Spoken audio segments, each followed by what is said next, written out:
Sepanjang gue berkarir ya di dunia media dan di dunia finance ini, ada banyak banget pelajaran-pelajaran hidup, pelajaran bisnis, pelajaran uang yang gue pelajarin. Yang gue harap gue tahu dari dulu. Di video ini gue udah rangkum total 19 pelajaran hidup yang gue pelajarin sepanjang gue berkarir dari nol sampai bisa ada di titik gue sekarang. 19 pelajaran hidup yang gue pelajarin di umur ke-19. Yang pertama, yaitu umur muda itu adalah senjata sosial yang baik banget orang itu nggak punya, tapi justru kalian yang muda, itu kalian harus manfaatin. Ketika umur kita itu masih muda, ya anggap lu itu masih di bawah umur 25, orang-orang di luar sana yang umur 30 atau 40 yang punya bisnis, ya yang punya pekerjaan, yang sudah berkarir, itu cenderung memandang rendah orang-orang yang masih umurnya itu muda. Jadi ini merupakan sebuah advantage, ini merupakan sebuah keunggulan yang kalian itu sebenarnya bisa manfaatkan. Ini merupakan kita ngomong bahasa kasarnya asimetrics yang lu itu harus eksploitasikan.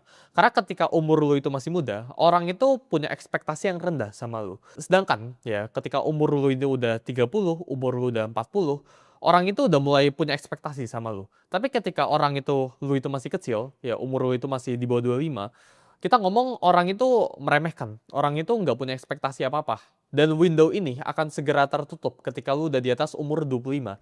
Jadi menurut gue, selagi lu umur 25 ke bawah, ya, lu harus belajar buat manfaatin situasi lu.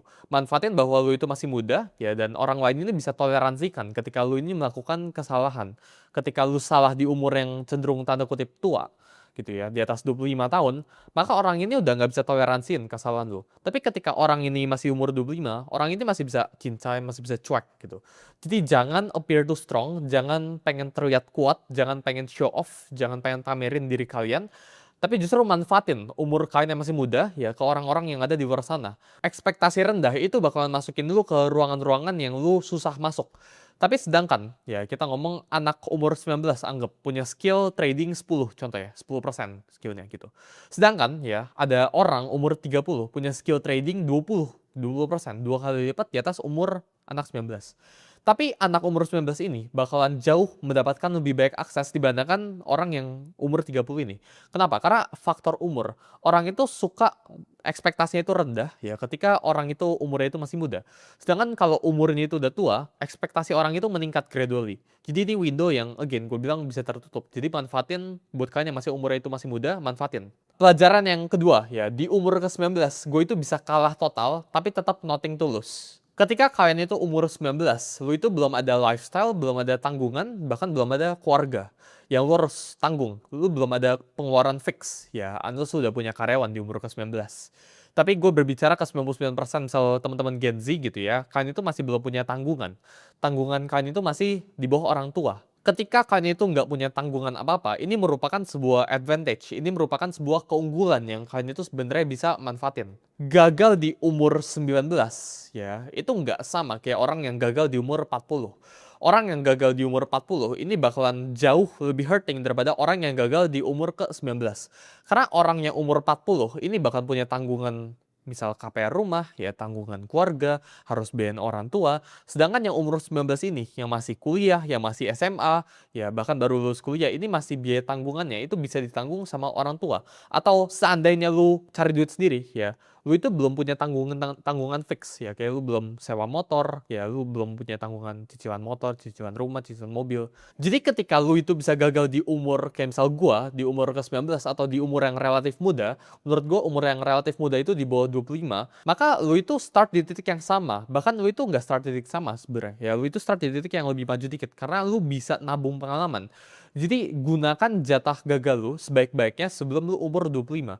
Karena setelah lu umur 25, ya lu itu udah punya tanggungan. Contohnya kayak gue ya, gue itu sekarang di umur ke-19, gue udah punya tanggungan. Karyawan gue itu udah hampir 30, jadi gue harus kasih makan ke 30 karyawan. Jadi gue nggak boleh gagal sekarang. Ya, ketika bisnis gue, ya gue harus mempertahankan reputasi gue. Ya gue sekarang gagal, setiap kali gue gagal itu disaksikan sama ribuan orang, ya ratusan ribu orang bahkan jutaan orang di publik, di media. Jadi ketika gue melakukan move di bisnis apapun itu, ya dan ini move ini misal salah atau move ini misal bener gitu ya, manusia kan belajar gitu kan. Ini sekarang gue itu disaksikan, jadi gue itu udah punya something to lose. Sedangkan kalian yang baru mulai ya atau orang-orang yang uangnya itu relatif masih muda umurnya gitu ya, atau belum mulai karirnya sama sekali, ini punya jatah gagal yang baik banget. Dan justru kalian itu harus pakai jatah gagal kalian sebaik-baiknya. Karena jatah gagal itu merupakan sebuah pelajaran. Pelajaran yang ketiga, ya, belajar buat negosiasi atau menjual diri kalian. Gue sering banget lihat orang di luar sana ya mencoba buat negosiasi. Tapi kenyataannya negosiasi dan melamar itu dua hal yang berbeda. Kalau lu nggak punya sesuatu buat lu offer atau kalau lu posisi itu jauh di bawah orang yang lu pengen negosiasiin itu, maka lu itu bukan sedang bernegosiasi, lu itu sedang melamar, lu itu sedang meminta. Aturan gua ya, kalau lu nggak bisa walk away, lu itu nggak lagi negosiasi, lu itu lagi melamar. Maksudnya kayak gimana? Misal lu itu lagi pengen lamar kerja sama gua, yang sekarang lagi nonton gitu. Tapi ya lu itu nggak bisa walk away dari gua, ya lu itu terpaksa. Pilihan lu satu-satunya itu cuma ke gua ya pekerjaannya. Kalau lu nggak sama gua, lu nggak bisa kerja lagi sama tempat lain. Itu lu bukan sedang bernegosiasi. Ya, lu itu nggak ada negotiation power kita ngomong. Ya, lu itu nggak ada higher ground. Lu itu sedang melamar ke suatu pekerjaan. Misal gue punya bisnis, ya gue pengen deal sama bisnis A gitu. Tapi gue itu nggak bisa walk away dari bisnis A ini. Ya gue terpaksa harus bisnis sama A ini. Itu gue nggak bisa negosiasi lagi sama dia gitu ya. Gue itu sedang melamar sama bisnis A itu gitu ya. Jadi ini berlaku ke semuanya gitu ya. Lu harus tahu ya, lu itu bisa walk away dari suatu deal ini atau enggak. Karena ketika lu itu udah nggak bisa walk away, lu itu harus tahu kalau lu bukan sedang bernegosiasi, lu sedang melamar. Dan ketika lu nggak bisa walk away, posisi lu itu jauh di bawah orang yang lu sedang ngomong. Jadi need ya itu menciptakan yang namanya itu desperation, dan desperation atau orang yang terpaksa ya orang yang kepepet itu selalu bisa dicium, selalu bisa kelihatan. Solusinya itu gimana? Ya kalian itu sebelum masuk sebuah ruangan lu itu tanya, apakah gue itu bisa walk away dari deal ini atau enggak? Ini berlaku ke semua ya, kehidupan kalian, bisnis kalian, karir kalian, semuanya gitu ya. Ketika lu nyadar orang yang lu lagi ngomong ini satu-satunya opsi lu nggak bisa walk away dari dia. Karena ketika lu walk away dari dia, lu nggak punya opsi apa-apa lagi, maka itu lu bukan negosiasi ya. Lu langsung di bawah dia levelnya. Punya banyak alternatif ya, itu bukan arogan. Punya banyak alternatif itu perlindungan buat diri kalian sendiri. Pelajaran yang keempat ya, never ask first ya. Ini ada satu quote yang lumayan menarik ya. Ini mungkin terdengar itu arogan, tapi menurut gue ini lumayan nyata ke kehidupan gue ya. Yaitu I don't chase, I attract. Ini menurut gue sesuatu yang kalian itu harus lakukan juga ya. Di hidup gue sekarang ya, gue itu hampir tidak pernah samperin orang ya, kecuali gue bener-bener butuh sama orang itu. Contoh kita ngomong ya, beberapa orang ya yang punya duitnya di sebelahnya T ya, gue bukan bilang mereka itu di bawah gue dan sebagainya, tapi banyak kan ya 99% of the time ya itu mereka yang reach out ke gue dulu ya buat either ngajakin podcast atau ngajakin makan gitu ya. Sangat jarang untuk gue itu datengin ke mereka ya, gue bisa gak networking sama lo gitu ya, atau enggak pekerjaan. Ya, simple. Ya, itu dari sisi networking tadi, dari sisi pekerjaan. Pekerjaan itu gue nggak pernah tanya ke orang, ada pekerjaan atau enggak. Ya, yang gue lakukan itu, pekerjaan itu yang datang ke gue. Dan ini kondisi yang kalian itu harus bikin dalam hidup kalian. Jadi, fungsinya kondisi ini tuh apa? Karena ketika orang yang datang ke lu dulu, ya, itu need, itu kebutuhan. Dan kebutuhan itu menciptakan yang namanya itu desperation. Ketika orang ini udah datang ke lu itu punya higher ground, lu itu punya posisi tawar yang lebih tinggi dibandingkan dengan orang itu. Lu nggak jamin buat menang, ya. Tapi dengan orang itu datang ke lu duluan, lu udah dapat 1 poin ekstra. Orang itu masih 0. Gue hampir jarang sekali reach out ke orang buat minta sesuatu. Ya, gue selalu menawarkan atau enggak orang lain yang biasa datang ke gue. Dan menurut gue itu sesuatu yang kalian harus terapin dalam hidup kalian, ya. Jadi belajar buat sabar, ya. Karena orang yang punya value, emas itu juga pasti dicari, ya. Emas itu nggak minta dicari, tapi akan dicari. Berlian itu nggak minta dicari, tapi orang itu mau cari berlian, gitu. Sama kayak hidup kalian, sama kayak kalian. Jangan sampai kalian itu berlian yang nyari-nyari orang buat ditambang gue. Masa nggak pernah kan di luar sana berlian atau emas gitu kan, ayo tambang gua gitu, itu nggak pernah terjadi gitu. Yang terjadi itu apa ya, emas itu cuma diem tapi orang itu yang nyamperin. Nah dalam hidup kalian itu harus seperti itu, kalian harus belajar punya value gitu ya, dimana orang itu bakal samperin ke kalian, bukan kalian yang samperin ke orang terus. Yang kelima ya, dunia itu sempit ya. Jadi belajar buat jaga reputasi lu, kayak ini cuma satu-satunya yang lu punya.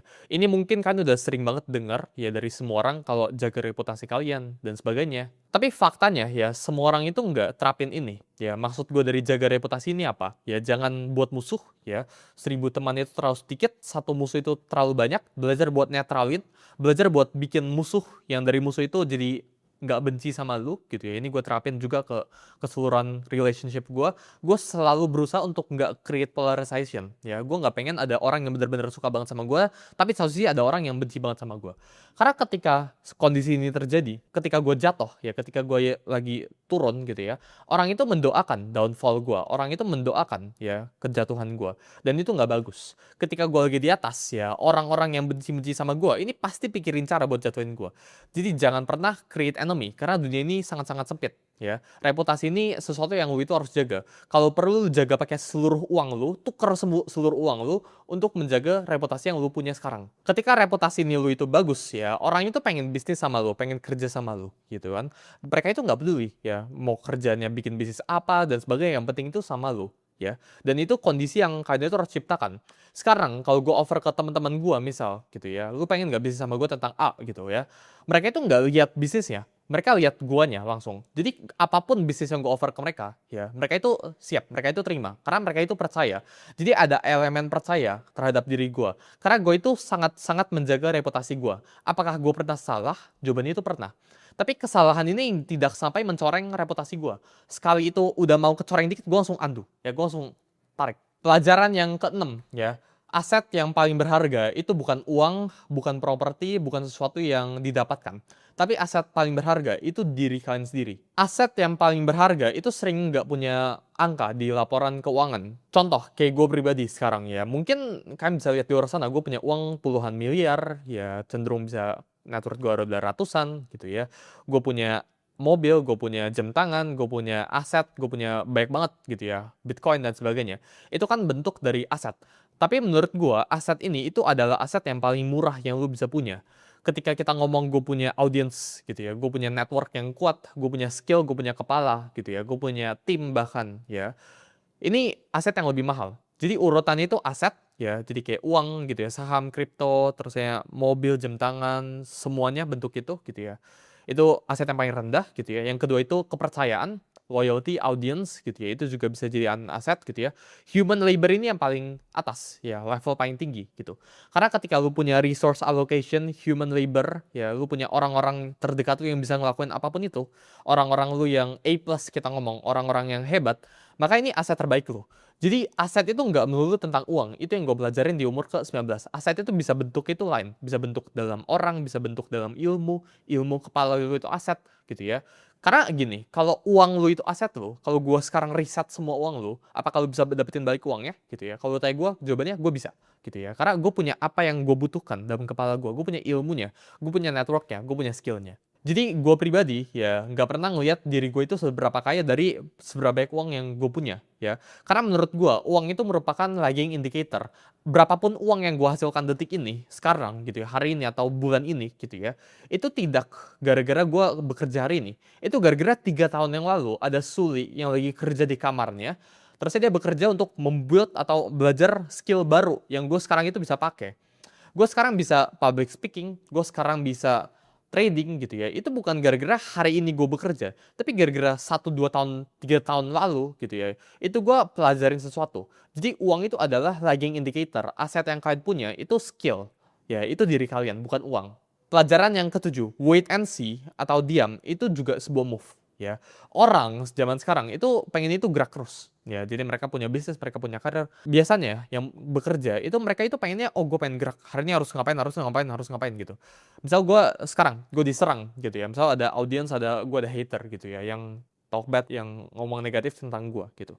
Gue nggak ngapa-ngapain, gue tinggal diam aja. Karena diam itu posisi yang leverage.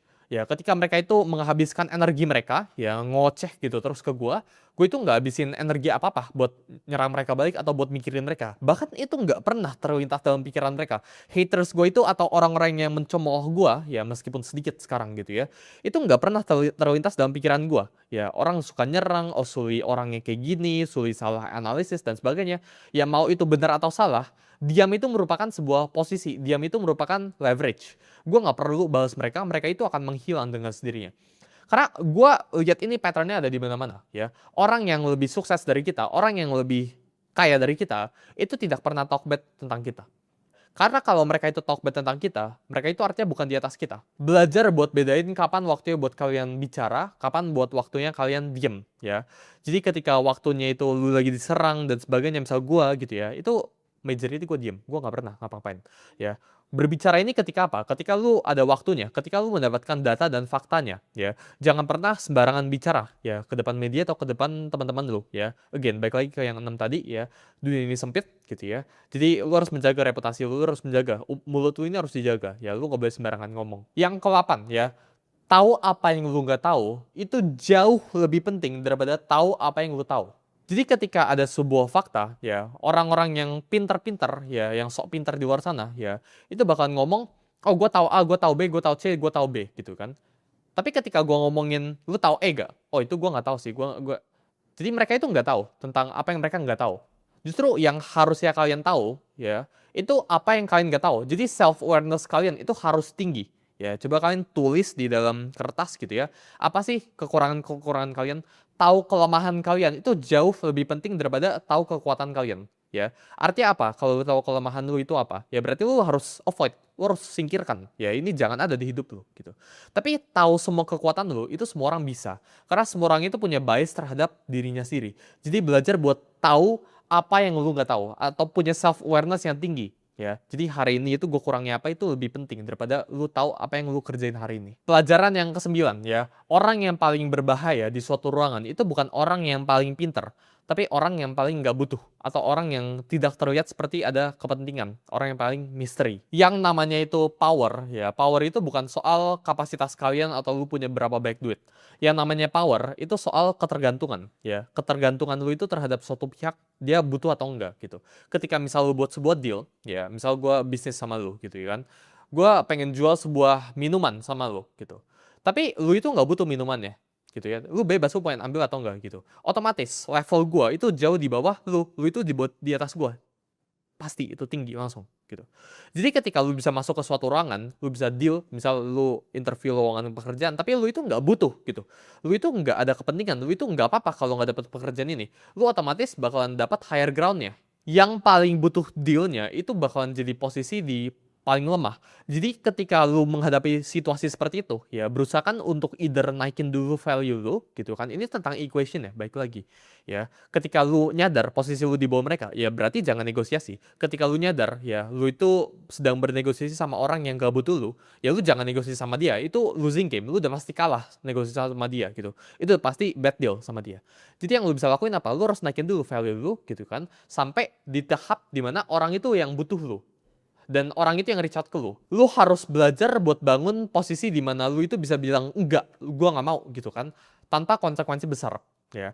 Ini orang-orang di luar sana ya merasa mereka itu bebas, merasa mereka itu punya power. Tapi mereka itu ada beberapa offer ya orang-orang di luar sana yang kalau ayo ke tempat ini, mereka itu nggak bisa bilang enggak, mereka harus siap bos gitu. Nah itu bukan sebuah kebebasan, itu bukan sebuah power. Kan harus belajar buat become independent ya. Kalau orang tawarin lu, siapapun di luar sana gitu ya, tawarin lu, mau gak ke tempat ini gitu kan, mau gak deal gue sama bisnis gue ini gitu. Lu harus belajar buat bilang enggak tanpa ada konsekuensi besar. Yang namanya itu neediness ya atau kebutuhan ya atau desperation again yang gue tadi bilang itu nggak bisa disembunyikan. Ini akan eventually kelihatan ya seiring waktu berjalan. Jadi ketika lu punya neediness ya jangan berusaha buat sembunyikan, tapi instead tutup aja neediness itu dengan punya naikin value diri lu. Pelajaran yang ke-10 ya, lu belajar 100 kali lipat lebih banyak dari pengalaman daripada di buku, di podcast, atau ngobrol sama orang. Maksudnya kayak gimana? Jadi ketika gue dulu, ya gue nganggap gue itu bisa belajar melalui buku dan sebagainya. Memang itu membantu. Tapi yang sebenarnya krusial itu pengalaman. Yang sebenarnya penting itu action lo. Jadi misal, ya gue ngelakuin sebuah deal bisnis ya. Itu gue belajar lebih banyak daripada gue baca 10 buku bisnis. Ya gue udah baca banyak banget buku-buku di luar sana. Tapi gue belajar, oh gue itu orangnya kayak gini loh. Oh kalau kita deal, ya salaman itu harus kayak gini loh. Ya datangnya itu mungkin harus beberapa menit telat buat naikin negotiation tower. Itu ada beberapa hal yang lu pelajarin ketika lu terjun langsung, ketika lu melakukan action. Jadi aksi itu 100 kali lipat lebih berharga daripada informasi. ya. Jadi ketika lu ngomongin lu baca buku dan sebagainya, ya itu membantu, tapi 1%. Tapi aksi, ya, tapi action, pengalaman, itu 100%. 1 banding 100. Jadi pengalaman itu jauh lebih berbicara daripada informasi. Daripada lu baca buku, daripada teorinya doang. Dan kita breakdown ya, pengalaman itu ada yang gagal sama ada yang berhasil. Pengalaman yang gagal itu ngajarin lu 10 kali lipat lebih banyak daripada pengalaman yang berhasil. Karena ketika lu berhasil, yang lu lakukan itu lu sibuk selebrasi. Tapi ketika lu gagal, lu itu bakal lebih reflektif. Ketika lu berhasil, lu itu bakalan punya bias ya. Oh, gue udah bener kok, ngapain gue improvisasi diri gitu kan. Ngapain gue improve diri gue. Tapi ketika lu lagi gagal, ya lu bakalan belajar lebih banyak. Jadi pengalaman itu 100 kali lipat lebih baik daripada informasi ya. 1 banding 100. Tapi pengalaman yang gagal itu 10 kali lipat lebih bagus daripada pengalaman yang benar. Yang ke-11 ya, ini merupakan salah satu pelajaran yang gue pribadi pelajarin. Ya, ini salah satu yang penting mungkin dari 1 sampai 19 ini. Ya, one of the most crucial. Ya, yaitu dunia ini itu nggak kasih lo reward berdasarkan lo itu benar atau salah. Terkadang ya kita lihat di luar sana, ya orang itu kan suka nilai, oh benar itu sama dengan mendapatkan uang atau mendapatkan reward. Salah, ini lo mendapatkan konsekuensi atau hukuman. Ya itu teorinya kayak gitu. Tapi faktanya itu enggak. Terkadang ya lu itu bisa banget bener 100%, tapi lu nggak dapat uang atau lu juga bisa rugi, lu bisa keluar uang. Ada juga posisi di mana lu itu salah banget ya, move lu di bisnis atau di pekerjaan lu udah salah gitu ya, lu udah aneh, ngaco, move-nya nggak jelas gitu ya. Tapi justru lu bisa mendapatkan uang. Jadi bener itu bukan berarti reward ya, salah itu bukan berarti hukuman. Yang gue pengen kalian di sini pelajarin ya, ini ketika lu itu melakukan kebenaran ya, bener lu itu belum tentu di reward sesuai dengan apa yang lu lakukan. Reward itu didistribusikan bukan berdasarkan moral ya, tapi berdasarkan lu itu ngelakuin apa. Jadi menurut gua ya, berhenti buat nunggu validasi dari dunia ini ya, dunia ini bilang bener, salah dan sebagainya, itu nggak ada korelasinya sama lu mendapatkan uang, lu jadi sukses, lu berhasil atau enggak. Pelajaran yang ke-12 ya, never appear too strong ya. Karena emosi terkuat ya, itu bentuknya itu envy, keirian. Iri itu bentuk yang bisa menggerakkan semua orang. Kekuatan yang terlalu kuat itu mengundang yang namanya itu ancaman, bukan respect. Orang itu jadi iri melihat lu. Ini gue belajar ya. Dulu bokap gue ya itu minta gue nonton sebuah series namanya Samkok, Chinese drama lah gitu. Ini dulu real gitu. Jadi dulu ya ada sebuah kerajaan yang rajanya itu meninggal. Terus saya ada sebuah kerajaan lain yang nyerang kerajaannya. Itu udah siap-siap, udah kudanya semuanya, pasukannya udah maju gitu. Penasehat hukumnya, penasehat perangnya ya, itu bilang ya kita buka aja semuanya gitu kan. Kita never appear too strong ya. Kita buka aja pintunya gitu ya, buka lebar-lebar gitu ya, biarin mereka serang. Kita buat seakan-akan kita itu bebas gitu ya. Lu mau serang kita, kita nggak siapin defense sama sekali gitu kan. Kita don't appear too strong, kita appear weak gitu. Tapi justru ya ini merupakan reverse psychology, di mana orang-orang ya di luar sana ya, raja-raja kerajaan ini yang pengen nyerang itu justru batal nyerang, gak jadi nyerang. Kenapa?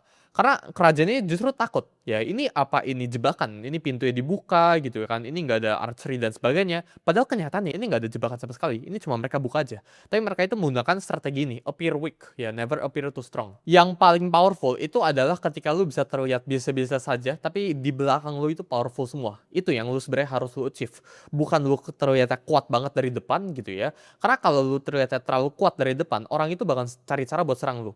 Gitu kan. Karena orang itu iri gitu kan. Sama kayak misal gaji. Gaji itu kenapa lu jangan umbar-umbar? Ini gue udah sering banget dibilang beberapa di YouTube channel gue. Karena ketika misal gaji lu 100 juta, orang yang denger lu gajinya di bawah 100 juta, orang itu bakal iri sama lu dan bakal cari cara buat tarik lu ke bawah. Itu crab mentality namanya. Tapi ketika gaji orang itu di atas lu, orang itu bakalan ngeremehin lu. Jadi sharing gaji lu, sharing power lu itu nggak perlu ya. Never appear too strong. Yang ketiga, ya ini tentang saham di perusahaan, yaitu punya valuasi versus punya cash itu dua hal yang berbeda. Orang di luar sana sering valuasiin perusahaan mereka. Oh, perusahaan gue itu punya beberapa perusahaan di dalamnya gitu kan. Ini kalau lo hitung ya valuasi gue ya 100M, berarti kekayaan gue 100M. Tapi kekayaan 100M versus lo punya liquid cash 100M ini jauh beda banget levelnya. Orang yang punya 50 miliar cash hari ini juga versus orang yang punya 100 miliar valuasi, menurut gue itu lebih kaya orang yang punya 50 miliar cash. Karena belum tentu lu bisa jual perusahaan lu yang punya valuasi sekian puluh miliar atau ratusan miliar atau triliunan. Karena valuasi itu sangat bergantung sama yang namanya itu foundernya. Valuasi itu basically foundernya. Ya mungkin itu bisa bilang valuasi diri lu, bukan valuasi perusahaan lu. Jadi valuasi on paper nggak boleh lu lihat sebagai kekayaan lu. Ya on paper ini ya on paper. Bahkan lu harus diskon 50% jauh gitu. Sedangkan cash ini lebih kuat. Ya cash itu the strongest form of wealth. Pelajaran yang ke-14 ya, berani itu lebih penting daripada lu jadi siap atau lu pintar. Gue lihat baik banget orang-orang yang pintar, orang-orang yang udah siap di luar sana, orang-orang yang kompeten, tapi mereka itu nggak berani di luar sana. Jadi mereka itu nggak bakal gerak dari tempat mereka. Padahal otak mereka itu lebih pintar dari gue. Gue punya baik banget teman-teman gue yang di luar sana, yang isi kepala mereka itu lebih pintar dari gue. Tapi mereka itu nggak berani kayak gue. Siap atau pintar itu adalah ilusi yang dibuat sama orang malas yang nggak mau mulai. Orang yang bisa menang dalam dunia ini itu adalah orang yang bisa hidup dalam ketidakpastian. Semakin banyak uncertainty, semakin banyak ketidakpastian yang lu bisa toleransi, semakin berani lu, ya, maka semakin sukses diri lu. Kita ngomong kayak, lihat sekarang ya kejadiannya, Elon Musk. Elon Musk itu uncertainty itu tinggi banget. Elon Musk kan dibilang punya kekayaan $1 triliun, ya, the world's first trillionaire, katanya kayak gitu. Tapi kalau kalian fact check ya, 1T, ya, $1 triliun US dollars gitu ya, itu nggak bisa dicairin. Dan uncertainty Elon Musk ini besar sekali. Elon Musk ini nggak bisa dan nggak akan dibayar unless dia itu taruh 1 juta orang di Mars. Gitu. Jadi uncertainty yang dia makan itu besar sekali, maka reward yang dia akan dapat itu semakin besar. Pelajaran hidup yang ke-15 yang gue alamin dalam hidup gue, ya. Semua orang di dunia ini itu digerakin sama yang namanya itu kepentingan. Bahkan orang yang lu paling percaya pun. Orang yang paling pure dalam hidup lo itu cuma keluarga lu. Setiap orang itu punya agendanya masing-masing, ya, percaya atau enggak, kelihatan atau enggak gitu ya. Setiap orang itu punya kepentingan ya masing-masing. Begitu lu mulai tanya, ya, setiap lu ngobrol sama orang ini kepentingannya apa buat hidup gua? Atau dia itu pengen apa sih dari gua? Dia itu kepentingannya itu apa sih buat bisnis dia, buat karir dia? Ketika lu udah dapet itu, maka lu bisa lihat situasi itu lebih clear. Misal lu lagi lowongan kerja gitu ya, lu interview gitu kan. Interview, kita lihat based on kepentingan ya. Yang interview ya, HRD-nya. HRD-nya ini kepentingannya itu apa? Ya gak dipecat sama bosnya. Gimana cara biar HRD ini gak dipecat sama bosnya? Hire karyawan yang kompeten, hire karyawan yang bagus, yang gak ngasal. Jadi kepentingannya HRD ya, itu punya atau rekrut karyawan terbaik. Sedangkan karyawan ya, yang lagi interviewnya, yang ngasih CV-nya dan sebagainya, kepentingan dia itu apa? Ya, itu mendapatkan misal gaji atau pekerjaan gitu ya. Itu misal mendapatkan perusahaannya gitu kan. Dia itu pengen bekerja di suatu perusahaannya. Jadi once lu bisa mapping ya, lu bisa map dalam hidup lu. Orang setiap kali orang ngobrol sama lu, ini orang kepentingannya apa gitu kan. Ini orang kepentingannya jelek atau enggak gitu kan. Lu bisa nyadar ya, siapa yang jahat, siapa yang baik. Dan lu bisa mulai filter ya, di hidup lu itu orang ini harus gue singkirkan, si dia itu harus gue deketin. Yang ke-16, jangan punya yang namanya itu single point of failure.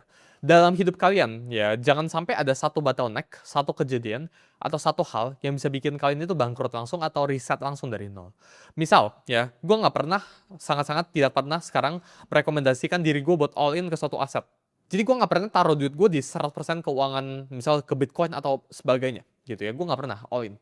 Kenapa? Karena ketika gue all in, ini merupakan single point of failure. Mau gue seyakin apapun, ya mau conviction gue itu 99,9% gitu kan.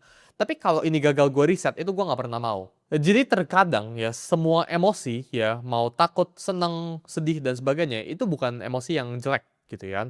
Ini kalau nonton film nama itu Inside Out gitu kan, Inside Out 1 sama 2, ini pelajaran yang bagus banget. Sedih itu bukan emosi yang jelek. Dan sama, ini yang gue pengen point out sini ya.